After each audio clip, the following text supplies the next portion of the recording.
거의 1년에 10만 명씩 사라지고 있다. 그러니까 한마디로 일본 사람들은 사회적 압력을 견디다 못해서 도망가는 거지 않습니까? 근데 한국은 좀 다른 것이, 그래서 한국 사람들이 제일 슬퍼하는 건 뭐냐, 지금 한국 사람들이 제일 괴롭히고 있는 것은 불안입니다. 불안.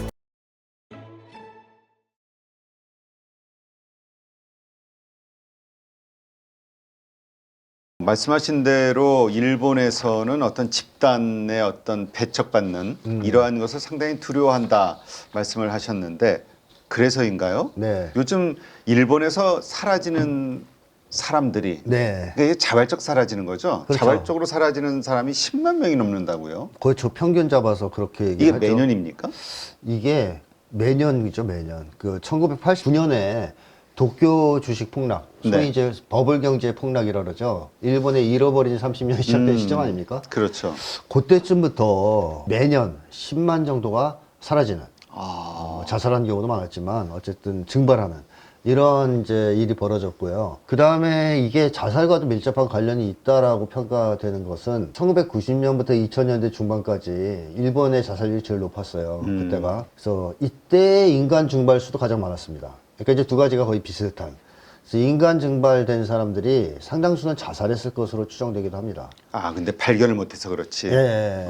왜냐하면 이 사람들은 일단 자기가 살던 곳에서 떠나면서 신분이니 뭐니 다 바꿨으니까 사회보장 혜택 같은 거 하나도 못 받지 않습니까? 그럼 그야말로 밑바닥 인생을 살게 되는 건데요. 네. 그 과정에서 자살한 사람도 상당히 많았을 것이다. 이렇게 이제 보고 있는 것이죠. 근데 어쨌든 중요한 것은 거의 1년에 10만 명씩 사라지고 있다라는 겁니다. 이제 진짜 무서운 일인데요. 10만 명씩 사라진다면 우리 난리 날 것 같은데, 이러한 어떤 일본의 이러한 현상이 벌어지는 이유, 사회적으로 좀 그 찾은 이유가 있나요? 가장 많이 언급되는 것이 수치심이에요. 수치심, 그러니까 실패. 실패자. 네, 실패자. 예를 들면 사업하다가 회사가 망해서 거지가 됐다든가 또는 뭐 취업을 못 한다든가 그러면 앞에서 저희가 몇 번 민폐 문화를 다루지 않았습니까? 네.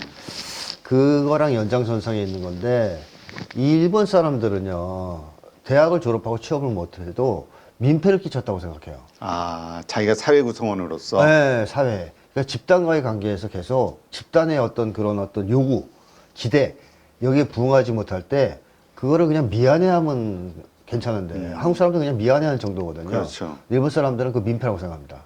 패 끼치고 있다. 막 진짜 막 죄의식 같은 걸 느끼는 거군요. 죄책감 느끼는 거예요. 부채감. 그래가지고선 그것 때문에 수치감을 느껴요. 나는 여기에서 이지매를 당해 마땅한 사람이야.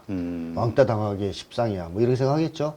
그런데 그 기초에는 뭐가 있냐. 결국 집단에 대한 두려움이 있는 거 아닙니까? 그렇죠. 거기서 뭐 집단으로부터 배척받았을 때 혼날 생기는 때. 여러 가지 감정. 그쵸. 그걸 너무 무서워하잖아요. 일본 사람들은. 그러니까, 야, 이렇게 집단한테 앞으로 깨지는 일만 남았는데, 내 인생이 안 되겠다. 그러면서 자발적으로 도망가는 거예요. 야반 도주도 많이 한다 그럽니다. 그래요. 네, 학교 갔다 오다 사라지기도 하고. 아니 저는 우리 한국의 그 프로그램 이름이 갑자기 떠오르는데 뭐지? 그 자연인. 우리 보통 사회에서 이 복잡한 사회에서 살기 싫다 해가지고 산속으로 정말 외진데로 혼자 들어가서 사시는 분들 가끔 TV 나오잖아요. 그거하고 전혀 다른 겁니다. 다른 건가요? 이 자연인들은 자발적인 게 강해요.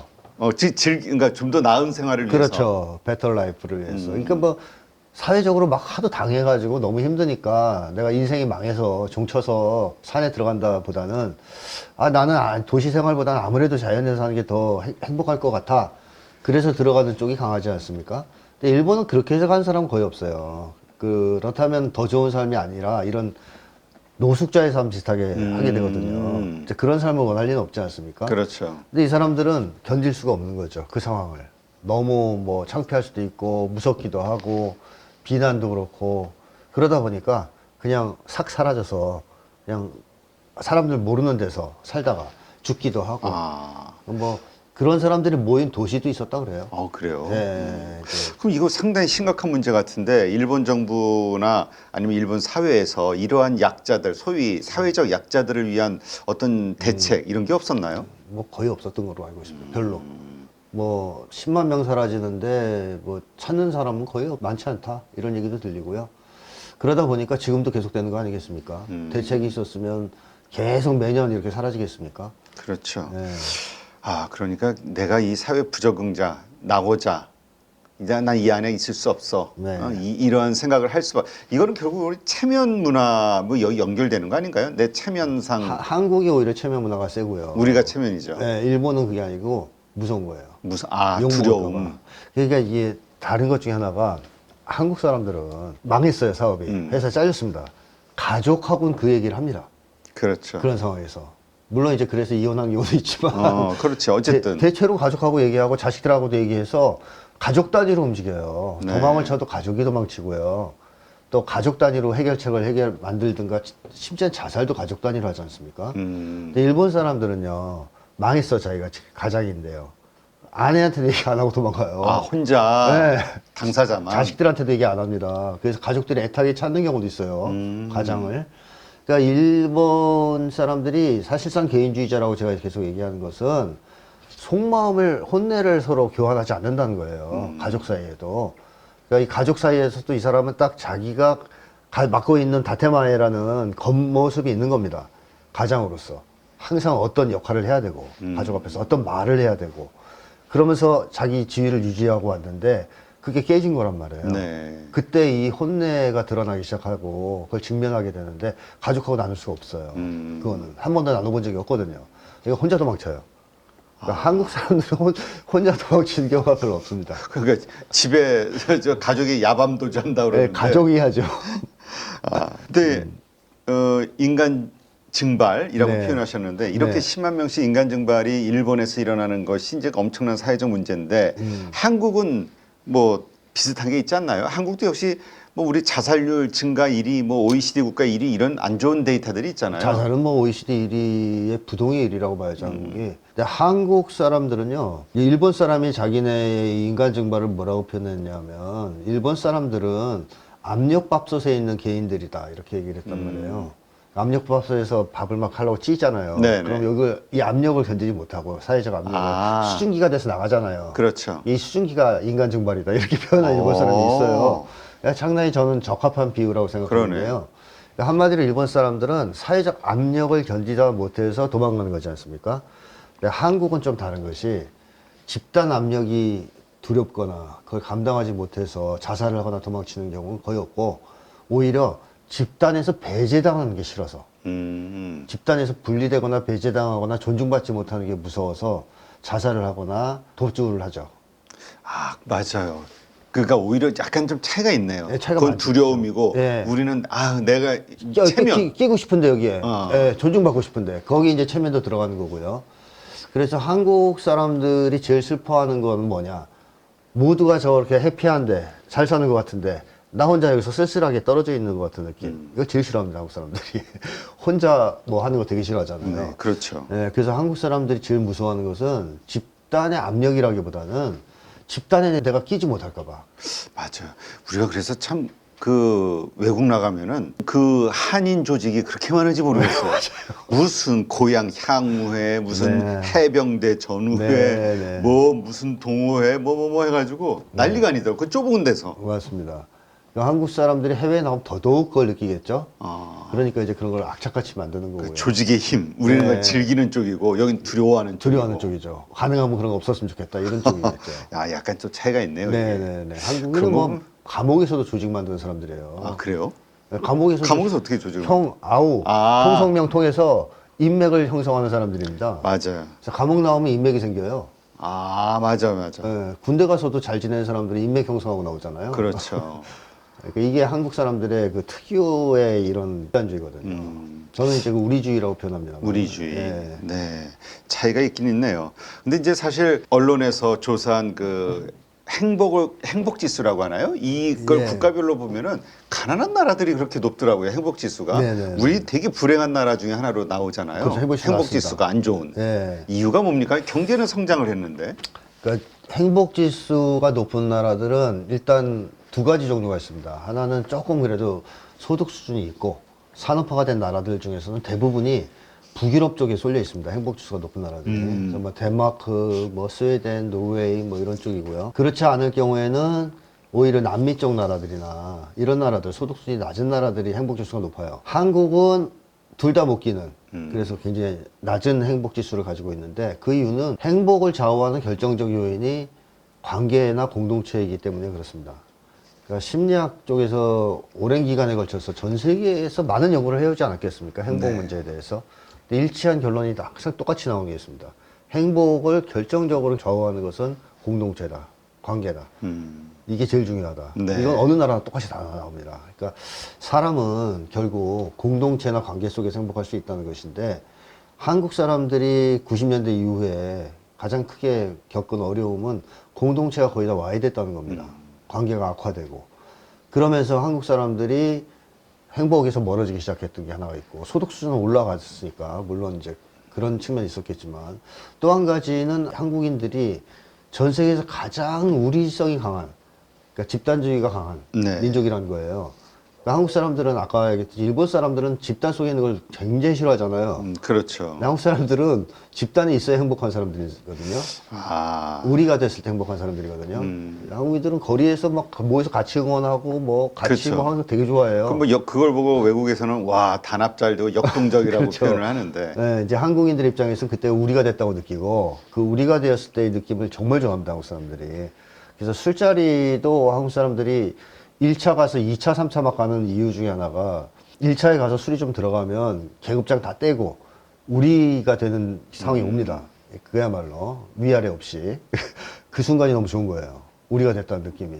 그러면 이거를 잊을 수가 없고 집에 가면 해체되니까 이 우리가 2차 또 가야 되는 이런 경향이 좀 있죠. 지금은 뭐 문화가 좀 바뀌었습니다만 과거에는 2차, 3차 문화가 이제 그런 데서 기분 좋을수록 2차, 3차를 더 가는 그런 문화가 있었다라는 건데 어쨌든 한국인들은 우리가 됐을 때 가장 행복하다. 그럼 역으로 뒤집어 얘기하면 개인이 됐을 때 홀로 고립됐을 때 제일 슬퍼할 사람들은 한국인이라는 겁니다. 네. 그 어떤 나라 사람들보다. 오히려 일본인은 개인이 되면 안도의 한숨을 쉴 수도 있어요. 야, 드디어 내 집단 압력에서 벗어났네. 이래 생각할 수 있거든요. 근데 한국인은 그렇지 않아요. 혼자가 되면 너무 괴로워하고 슬퍼합니다. 그러니까 한국인들은 90년대 이후 공동체 해체로 가장 큰 정신적 충격과 고통을 겪었을 사람들이다. 저는 그렇게 보거든요. 그래요. 그래서 자살률이 세계 1위를 달리게 된 거죠. 아 맞아요. 전에 보면은 진짜 강남에서 자기 집도 있고 우리가 볼 때는 아주 부자인데 네. 그 대기업에서 그 퇴직당했다고 가족을 같이 이렇게 막 했던 네. 그런 케이스를 보고 이해가 안 됐는데 그런 거군요. 그렇습니다. 한국인들은 항상 사람들 속에서 살아가기를 원하고 거기서 존중받기를 원하고 내가 이제까지 있던 조직에서 계속 내가 힘을 좀 발휘하고 싶고 그렇죠. 거기서 목소리. 완전히 배제돼서 이제 밖에 나와서 사람 대접 못 받는 것 같은 느낌이 들었을 때 그걸 가장 견디기 어려워하는 사람들이 바로 한국인들이다. 이렇게 이제 보면 되죠. 아 그럼 우리의 집단 심리도 그렇게 좋은 건 아니네요. 부정적인 면이 좀 있네요. 만약에 이제 이 집단이 건강하다면 아주 좋은 거죠. 그러니까 옛날에 보통 이 한국의 우리주의가 형성된 원형이 한국의 농촌 공동체거든요. 그러니까 농촌 공동체 마을 사람들이 굉장히 화목했습니다. 네. 대체로.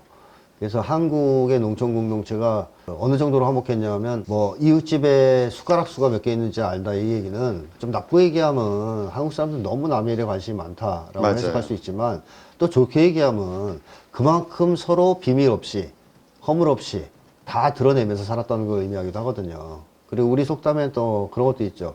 통한 쪽도 나눠 먹는다는 속담도 있습니다. 맞아요. 그러니까 이제 한국 사람들은 없으면 없는 대로 나눠 먹는 문화가 있어요. 그래서 옛날 마을 공동체 같은 데서 마을 사람들 다 농사 잘 지어서 잘 먹고 잘 사는데 한 집만 굶어 죽는 경우는 있을 수 없습니다. 같이 나눠 먹죠.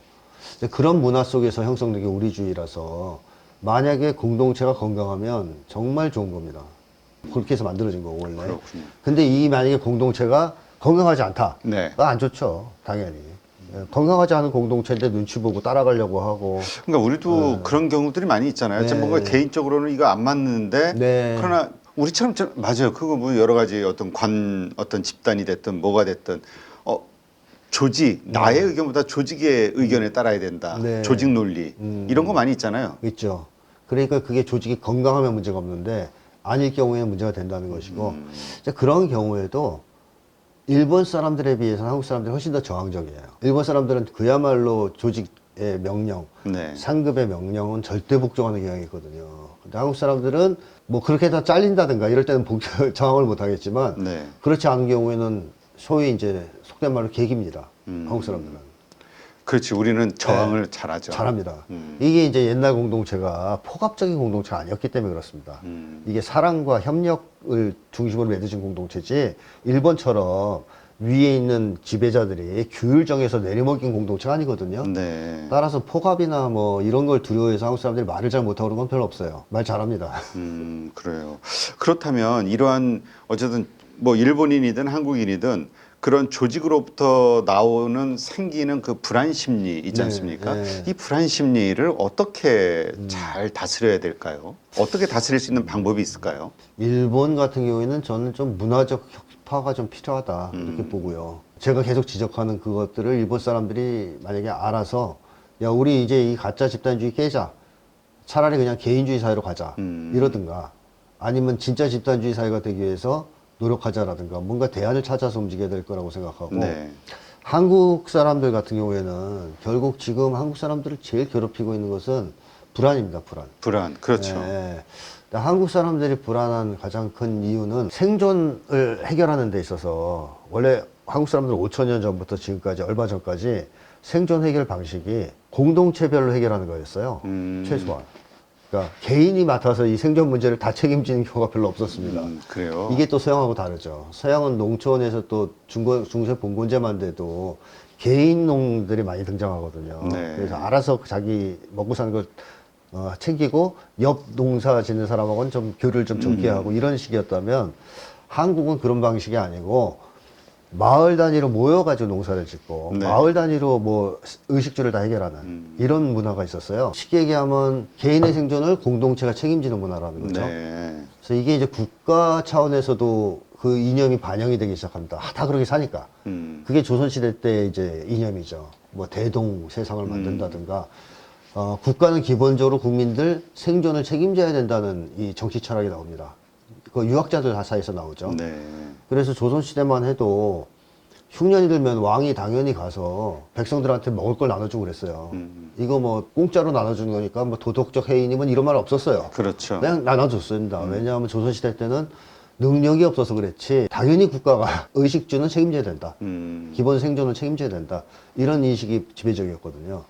근데 이렇게 공동체 해결을 하다가 90년대가 지나면서부터 혼자 해결하는 방식으로 바뀝니다. 아. 개인의 생존을. 알아서 혼자 해결. 그러니까 개인 관계로 공동체 깨져나가면서 각자 해결해라. 생존을. 근데 한국 사람들은 그거 너무 싫죠. 그렇죠. 혼자서 그걸 해결하는 거. 왜? 그게 해결이 잘 되냐 안 되냐를 떠나서 외롭잖아요. 그렇죠. 외롭죠. 외롭고 고독하지 않습니까? 그러니까 한국인들이 그러면서 좀 이제 충격을 많이 받습니다. 하긴 그때 IMF 이후에 평생 직장이라는 말이 사라지면서 사라졌죠. 거기서 어마어마한 충격을 받았다고 하더라고요. 그렇습니다. 예. 그러니까 이제는 비빌 언덕 없어진 거예요. 그냥 황량한 벌판에 혼자 서게 된 겁니다. 그것이 한국인들한테는 전혀 익숙하지 않은 상황이었던 거죠. 항상 같이 하다가 혼자 해야 되는 상황. 이 외로움과 고독도 문제인데 여기 하나 더. 그렇게 해서 생존을 쉽게 해결할 수 있으면 차라리 다행인데 뭐 예를 들면 옛날 조선시대처럼 그런 시대에 태어나서 땅땡이 딱 떼주고 혼자 해결해 그럼 차라리 나아요. 네. 열심히 농사지면 해결하니까. 그렇죠. 근데 이 자본주의 사회에서 혼자 해결하는 게 쉽습니까? 필시 아마 치열한 이웃 간의 경쟁을 해야 해야지. 되는 상황이 놓이게 되죠. 그걸 이제 묘사한 드라마가 오징어 게임 같은 드라마고요. 그래서 승자독식의 오징어 게임. 저는 개인 간 서열 경쟁이라고 표현하는데 개인 간 서열 경쟁을 한 거예요. 거기서 이겨야 생존이 유리해지고 그렇죠. 지면 질수록 불리해져요. 근데 이게 문제가 뭐냐. 이 과정에서 사람들이 서로 생존 경쟁, 오징어 게임, 서열 경쟁을 하다 보면 필히 상처를 입게 됩니다. 승자 패자로 갈리면서 이기느냐 지냐에 따라서 또 무시도 당하고 막 열등감도 느끼고 하기 때문에 그렇게 되다 보면 한국인들이 제일 싫어하는 게 이제 생기는 거죠. 다른 사람으로부터 배척받는 현상. 무시당하고. 무시당하고. 이거 한국 사람들 정말 싫어하거든요. 조직 내에서 평등하게 같이 살아가는 걸 제일 좋아하는 사람들인데 한국 사람들이 사람들과의 경쟁에서 지면서 네. 배척당하고 무시당한다. 그걸 이제 여러 번 겪다 보면 집단으로부터 배척당한다고 느껴요. 한국 사람들은. 네. 이게 초래하는 불안이 있습니다. 또 이걸 저는 이제 존중 불안이라고 부르는데 무시당할지도 모른다고 두려워하는 거죠. 그래서 생존 불안, 존중 불안이 90년대 이후에 엄청 심해졌습니다. 한국 사회가. 네. 그래서 저는 요 불안을 해결하는 개혁이 있어야 된다. 반드시. 그래서 1차적으로 생존을 개인이 책임지는 사회가 아니라 이제 한국도 생존을 공동체가 책임지는 사회로 가야 된다. 북유럽의 행복 지수가 높은 이유가 그거거든요. 상당 부분 공동체가 해결해 준단 말이에요. 생존 문제를. 네. 예를 들면 뭐 태어나서부터 무상교육 혜택이 있고 무상의료 받고 있고 주택도 뭐 저렴한 편이고 그 다음에 대학교 가도 학비도 안 들고 뭐 그다음에 실업급여 확실히 보장. 요즘에는 북유럽도 옛날 같지 않지만 그래도 여전히 그런 게 좀 사회보장제도가 있기 때문에 살기가 좋고 비교적 생존 불안이 덜하죠. 네. 이게 행복지수에 영향을 준다고 생각합니다. 네. 그 말씀 가운데서 진짜 남들로부터 무시당하지 않기 위해서 나가 정말 그 계속 존중받기 위해서 그래서인가요? 한국처럼 그 외형에 신경 쓰는 민족이 없다는 얘기. 명품 좋아하고 형용술 좋아하고. 네. 그리고 이런 얘기하면 좀 그런데 외국 나면 한국 남자 여자들이 너무 멋있고 다 잘생겼다고 그만큼 평소에도 꾸미고 다니니까 네네. 외국 사람들은 그냥 털털하게 평소에는 평소 모습 하는데 네네. 우리는 좀 나가면은 그냥 다 화장하고 옷차림 이쁘게 하고 머리 손질하고 남자든 여자든 네. 이런 것들 네. 이걸 하나의 민족 특성으로 보시는 분들도 있더라고요. 그러니까 그게 나쁘게 발현된 거죠. 아, 그러니까 공동체로부터 배제되는 것, 존중받지 못하는 것에 대한 두려움, 이것이 나쁘게 표현되기 시작한 거예요. 그 개인 간 서열 경쟁을 통해서 내가 너보단 잘났고 꽤 잘 나가는 사람이야라는 걸 보여줘야 무차별 다수로부터 좋은 평가를 받는다는 생각이 있는 거고요. 그리고 사실 그렇게 무차별적인 다수의 평가에 관심이 높은 사람일수록 혼자인 사람이 많습니다. 아, 오히려 좀 외로운 사람. 네. 공동체에 귀속이 돼서 안정적으로 공동체 생활을 하는 사람들은요, 외부 시선에 덜 민감해요. 왜냐면 거기서 인정받으면 되니까. 그렇죠. 근데 인정받을 데가 없어요. 혼자예요. 이런 사람들은 무차별적인 시선에 신경을 많이 쓰게 되죠. 그래서 한국 사람들이 90년대 이후에 개인화되고 혼자 떨어져 사는 것 같은 느낌을 받고 개인 간 서열 경쟁은 너무 치열하고 이 과정에서 나는 패배자가 아니야. 루저가 아니야. 다른 사람으로부터 무시받을 두려움을 극복하기 위해서 어떻게 보면 그렇게 외형적인 데 집착하게 됐다라고도 볼 수 있습니다. 네. 자, 이러한 불안증에서 벗어나기 위해서 좀 다시 한번 정리하는 차원에서 우리가 어떻게 할 수 있을까요? 저는 그래서 북유럽 정도 되는 공동체가 개인의 생존을 보장하는 제도로의 개혁이 필요하고 이거는 뭐 국가나 사회의 어떤 합의가 필요한 거고. 필요하죠. 이제 그걸 해야 되겠죠. 그리고 또 하나는 개인 간 경쟁 위주로 지금 사회 규칙이 짜여 있어요. 네. 90년대 이후에 거의 다 그렇게 바꿨거든요. 그 전까지는 한국 사회도 집단 간 경쟁 위주였습니다. 개인 성과. 개인 성과보다는 팀 성과를 중시하고 막 이랬죠. 회사 전체의 단합을 중시하고 이랬는데 90년대부터는 개인 성과를 중시합니다. 그렇죠. 성과급 같은 거로. 그러다 보니까 개인들이 서로 경쟁을 하면서 갈갈이 관계가 찢어지기 시작하는데 저는 이거는 노력만 하면 금방 바꾼다고 생각해요. 집단 간 경쟁 제도로 다시 복원하자. 최소한. 완전한 공동체적인 분위기까지는 못 가더라도 너무 심각한 개인 간 경쟁을 집단 간 경쟁으로 좀 바꾸자. 그 다음에 그걸 기초로 해서 개인 간 불평등과 집단 간 불평등의 문제를 해결해 나가야 된다. 저는 그런 입장입니다. 그거를 하지 않으면 한국인들은 행복할 수 없는 사람들이다. 그러니까 한국 사람들은 결국 공동체가 복원되고 그 속에서 가족처럼 화목하게 살아갈 때 제일 행복한 사람들이거든요. 네. 근데 그 말씀하신 거는 이제 우리 사회 뭐 이런 그 협력, 네. 합의가 이제 필요한 것 같고 좀 작게는 내가 그 불안증에 빠져 있는 개인으로서 네. 내가 할 수 있는 것도 있잖아요. 어떻게 개선할 수 있고. 뭐 예를 들면 자존감을 높인다. 그러니까 자신감만 있으면은 괜찮은데. 네, 그게 이제 만만치는 않은데 만만치 않죠. 사회가 하도 압력을 가하니까 만만치는 않은데 그래도 예를 들면 자기가 자존감이 턱없이 낮은 사람들은 더 고통스럽죠.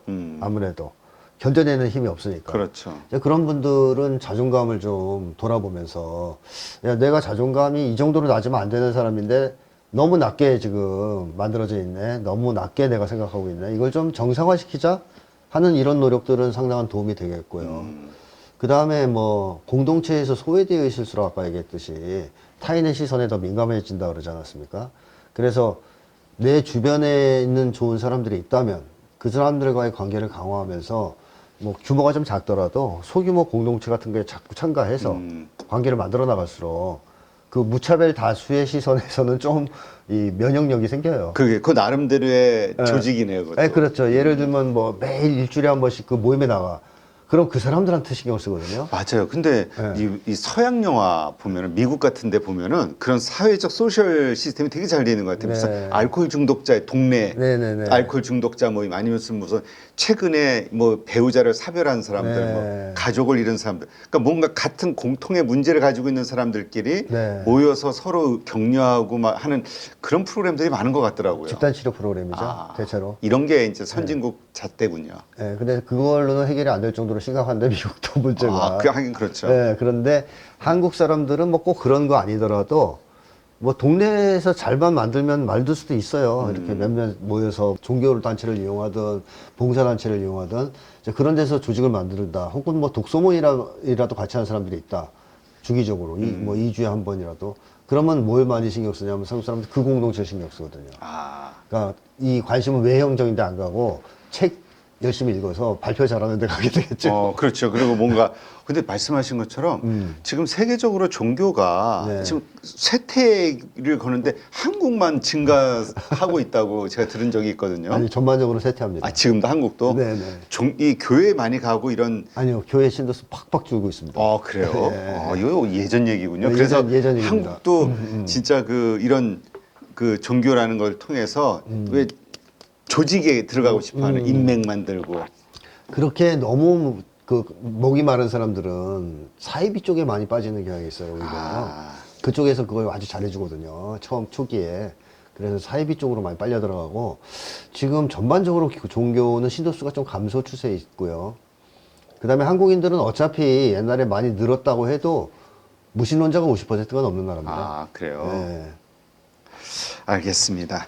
네, 하여튼 그 우리 스스로 한번 잘 점검을 해봐서 그 내가 좀 긍정적으로 할 수 있는 스스로 자존감을 어떤 식으로 높일 수 있을 것인가에 대한 고민을 각자 해봐야겠네요. 제가 쓴 책이 있습니다. 그렇습니까? 가짜 자존감 권하는 사회. 거기 자존감 문제를 아주 집중적으로 다뤘으니까.